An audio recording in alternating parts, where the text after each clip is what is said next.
প্রথমে আমরা Photoshop use করব। তো আমরা ওপেন করলাম ফটোশপ, অ্যাডোবি ফটোশপ।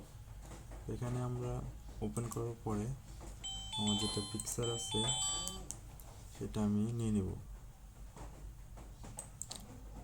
একটা আমি পিকচার নিয়ে নিলাম। এখন এই পিকচারের আমি ব্যাকগ্রাউন্ডটা চেঞ্জ করব, চুলগুলো এমনই থাকবে। তো পাসপোর্ট সাইজের আগে ছবি কেটে নেব।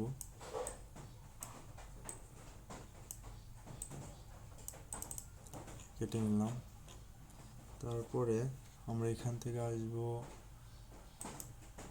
ফিল্টার্স, এখানে এক্সট্রাক্ট আসার পরে এখান থেকে আমরা ব্যাকগ্রাউন্ডটা এভাবে কেটে নিব। এভাবে আপনারা এইভাবে করবেন। দেওয়ার পরে এখানে ব্রাশ টুলটা আছে 100, স্মুথটা দিয়ে দেব 85। দেওয়ার পরে এখানে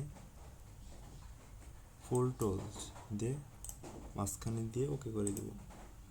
ব্যাকগ্রাউন্ডটা চেঞ্জ হলে এখানে এসে আমরা লেয়ার নেব নতুন। নেওয়ার পরে এটা আমি ব্যাকগ্রাউন্ড চেঞ্জ করে দেব।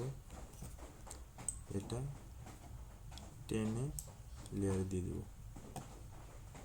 দেওয়ার পরে এখানে আসবো, ব্রাশটা করে আমরা বাকিগুলো সরি